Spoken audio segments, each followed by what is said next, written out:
निरागस प्रेम भाग 1. रोहन पुण्यातल्या एका मोठ्या कंपनीत काम करत होता.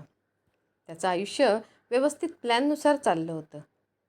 त्याला नेहमी वाटायचं त्याची बायको मॉडर्न, स्मार्ट आणि त्याच्यासारखीच असावी. पण एक दिवस सगळं बदललं. त्याच्या आईवडिलांनी अचानक सांगितलं, तुझं लग्न ठरलं आहे. रोहन चकित झाला. पण कोणाशी? गावातली मुलगी आहे, गौरी. खूप चांगली आहे. रोहनच्या चेहऱ्यावर नाराजी स्पष्ट दिसत होती. पण घरच्यांसमोर तो काही बोलू शकला नाही. काही दिवसांतच लग्न झालं. गौरी लाल साडीमध्ये डोळ्यात स्वप्न घेऊन रोहनच्या आयुष्यात आली. पण रोहनसाठी हे लग्न फक्त एक जबाबदारी होतं, नातं नव्हतं. शहरात आल्यावर गौरी सगळं नवीन शिकायचा प्रयत्न करत होती. गॅस कसा लावायचा, टी व्ही कसा चालू करायचा आणि सर्वात महत्त्वाचं, रोहनला कसं खुश ठेवायचं. पहिल्याच दिवशी रात्री गौरी हळूच म्हणाली, तुम्हाला काही हवंय का? रोहन थंड आवाजात म्हणाला, मला काही नको आणि जास्त बोलायची गरज नाही. ती शांत झाली. त्या रात्री रोहन बेडवर झोपला आणि गौरी जमिनीवर. तिच्या डोळ्यात प्रश्न होते, पण तिने एकही शब्द उच्चारला नाही. पुढचे काही दिवस असेच गेले. रोहन तिच्याकडे दुर्लक्ष करत राहिला. पण गौरी मात्र रोज त्याची काळजी घेत होती. सकाळी उठल्यावर त्याचे कपडे तयार ठेवणे, टेबलवर नाश्ता तयार ठेवणे आणि संध्याकाळी तो घरी आला की गरम चहा. एक दिवस रोहनला आश्चर्य वाटलं. मी काही सांगितलं नाही तरी हिला कसं कळतं मला काय हवंय? पण लगेच त्याने तो विचार बाजूला केला. एका रविवारी रोहन लॉनमध्ये बसून पेपर वाचत होता. अचानक त्याला जाणवलं, कोणीतरी त्याच्याकडे पाहत आहे. त्याने इकडे तिकडे पाहिलं. कोणीच नव्हतं. पण काही वेळाने त्याची नजर किचनच्या खिडकीकडे गेली आणि तिथे गौरी उभी होती. ती त्याच्याकडे एकटक पाहत होती. त्याची नजर मिळताच ती घाबरून आत पळाली.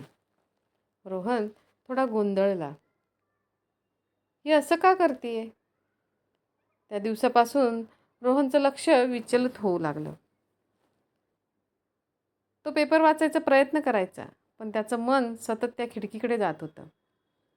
त्याला पहिल्यांदाच जाणवलं, ही मुलगी फक्त गावंढळ नाही, काहीतरी वेगळं आहे. थोड्या वेळाने गौरी त्याच्या जवळ आली, हातात चहाचा ट्रे.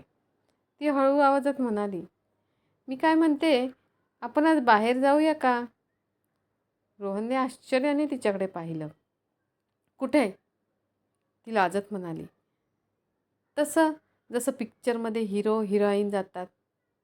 क्षणभर शांतता आणि मग रोहन हसला, पण त्या हसण्यात टोमणा होता. तुला वाटतं तू हिरोईन आहेस? गौरीच्या चेहऱ्यावरचा आनंद एका क्षणात नाहीसा झाला. नाही, मी फक्त, मला वेळ नाही, जात. ती काही न बोलता वळली आणि हळूच आत गेली.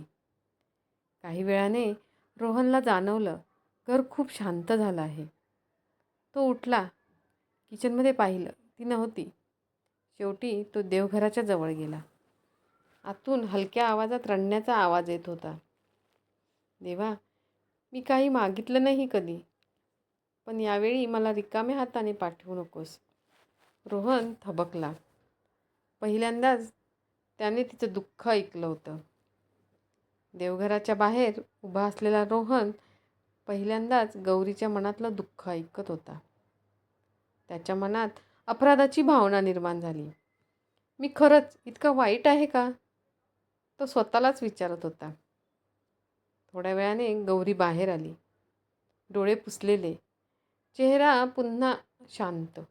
रोहनने तिला हाक मारली, ऐक, आज जेवण बनवू नकोस. ती आश्चर्याने त्याच्याकडे पाहू लागली. आपण बाहेर जाऊया. गौरीच्या चेहऱ्यावर हलकंसं हसू आलं, जसं एखाद्या लहान मुलाला त्याची आवडती गोष्ट मिळाली. दोघंही बाहेर गेले. गौरीसाठी सगळं नवीन होतं. रस्त्यावरील लाईट्स, मोठी हॉटेल्स, लोकांची गर्दी. ती प्रत्येक गोष्टीकडे उत्सुकतेने पाहत होती. "हे बघा, किती सुंदर आहे ना?" ती आनंदाने म्हणाली. रोहन तिला पाहत होता. पहिल्यांदाच त्याला तिच्या आनंदात सौंदर्य दिसलं. त्या रात्रीनंतर रोहनमध्ये थोडासा बदल झाला. तो अजूनही पूर्णपणे बदलला नव्हता. पण आता तो गौरीकडे दुर्लक्ष करत नव्हता. एक दिवस त्याने पाहिलं, गौरी त्याचे कपडे प्रेस करत होती. अचानक "अर्रे!" तिच्या हातून त्याचा आवडता ब्लू शर्ट जळाला. गौरी घाबरली. ती सहज तो शर्ट लपवू शकली असती, पण ती थेट रोहनसमोर आली. डोळ्यात पाणी. "माफ करा, माझ्याकडून चूक झाली." रोहन थोडा शांतपणे म्हणाला. "ठीक आहे, एवढं रडायची गरज नाही." पण गौरी म्हणाली, "मी तुमच्याशी खोटं बोलू शकते, पण देवासोबत नाही." हे ऐकून रोहन थक्क झाला. त्या दिवसानंतर रोहन विचार करू लागला, आजच्या जगात अशी प्रामाणिक माणसं असतात का? त्याच्या मित्रांच्या बायकांबद्दल तो ऐकायचा. तक्रारी, भांडणं, हट्ट आणि इथे गौरी, जी कधीच काही मागत नव्हती. एक दिवस त्याने विचारले, "तू नेहमी ह्याच साड्या का नेसतेस?" गौरी शांतपणे म्हणाली, "माझ्याकडे फक्त 4 साड्या आहेत." रोहनला विश्वास बसला नाही. "फक्त 4?" त्याला जाणवलं, ती कधीच काही मागत नाही. त्या रात्री रोहन म्हणाला, "उद्या आपण शॉपिंगला जाऊया." गौरी फक्त हसली. तिच्यासाठी तेच खूप मोठं होतं. तो तिच्याशी बोलत होता. दुसऱ्या दिवशी सकाळी गौरीने रोहनला उठवलं.